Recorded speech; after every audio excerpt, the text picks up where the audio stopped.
भगवती के 9 स्वरूप हैं, क्योंकि 9 के आगे 0 है। तो नवरात्रों में 22 तारीख से जो शरद नवरात्रा, लंगूरों वाला नवरात्रा शुरू हो रहा है, उसमें जोत जगाने के नियम थोड़ा ध्यान दें। स्वच्छ वस्त्र पहनकर सुंदर आसन पर बैठकर भगवती की जोत जलाकर माता जी का आशीर्वाद प्राप्त करें, क्योंकि प्रथम जो है वो शैलपुत्री है। शैल कहते हैं पर्वत को। पर्वतों की बेटी का ध्यान किया जाता है और 1 साल की कन्या की पूजा की जाती है। द्वितीय ब्रह्मचारिणी, जो ब्रह्मचर्य का पालन करती हुई है और अपने शत्रुओं को कमंडल के जल से ही उनका संहार कर देती है, ब्रह्मचारिणी। तृतीय चंद्र घंटेती, जो चंद्रमा वाली आभा वाली माता है, उसका ध्यान किया जाता है। जैसे जैसे नवरात्र बढ़ता जाता है वैसे वैसे श्रीमद् देवी भागवत महापुराण में बताया गया है कि पहली कन्या जो है शैलपुत्री के समान, 1 साल की कन्या शैलपुत्री, द्वितीय ब्रह्मचारिणी। ऐसे ही रोज जोत जलाकर भगवती 9 स्वरूपों में विराजमान है। कहीं कि महिषासुर का, रक्तबीज का, सुम निशुम का, मधु कैटव का भगवती ने नाश किया, तो उन्होंने भगवती से एक ही बात कही कि दुर्गा तू अपने बल से नहीं लड़ती, तुम औरों का बल ग्रहण करती है और देवता तुम्हारे को बल देते हैं, तब तुम हमारी सेना को संहार करती है। लेकिन भगवती ने कहा, अरे मूर्ख, तू मेरी शक्ति को कैसे पहचानेगा? मैं एक हूं और एक में अनेक हूं और अनेक में एक हूं। कैसे? भगवती ने अपनी सारी दिव्य विभूतियों को अपने शरीर में समाहित कर लिया। तो रामनवमी को भी 9 के आगे 0 है। अब दशमी को भगवान विजयदशमी को रावण का वध किए, उसको अमरता दी और रावण ने कहा भगवान हमारे को अमर कर दो, तो भगवान श्री राम जी ने कहा आज रामनवमी है और रामनवमी के बाद विजयदशमी मनाई जाएगी, जिसे हम दशहरा कहते हैं। दशहरे के ऊपर भगवान ने विजयदशमी यानी रावण के ऊपर विजय प्राप्त की, तो रावण ने भगवान का ध्यान किया, श्री राम जय जय राम।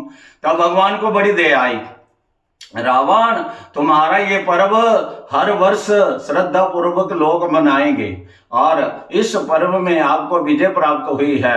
तुम्हारे ऊपर विजय प्राप्त करने के बाद भी तुम अमर हो गए। लेकिन रावण ने कहा मुझे कोई स्थान बता दो, तो भगवान ने कहा तुम अभिमान के रूप में सभी के भीतर रहो। इसी प्रकार कुंभकर्ण का वध किया, तो कुंभकर्ण ने भी भगवान से वरदान मांगा, प्रभु मुझे कुछ वरदान दीजिए कि आप निद्रा के रूप में सब में विश्राम करो। या देवी सर्वभूतेषु निद्रा रूपेण संस्थिता, नमस्तस्यै नमस्तस्यै नमस्तस्यै नमो नमः।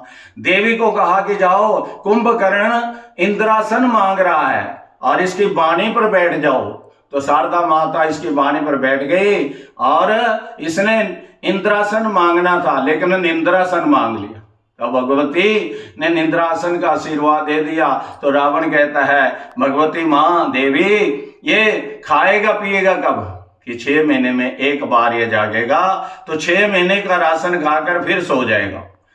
तो मेघनाथ कहता प्रभु मुझे भी अमरता दो। तो मेघनाथ ने कहा कर्कश वाणी रूपेण, जो कड़वा बोलते हैं, कठोर भाषण का प्रयोग करते हैं, उनके भीतर मेघनाथ प्रवेश कर गए। तो इन असुरों के आज भी विजयदशमी के दिन पुतले जलाए जाते हैं और भगवान का ये पर्व इनके नाम से ही मनाया जाता है। विजय तो राम ने प्राप्त की, लेकिन रावण कहता है कि आज प्रभु ने हमारे को अमर कर दिया, हर साल दशहरा आप मनाते हैं।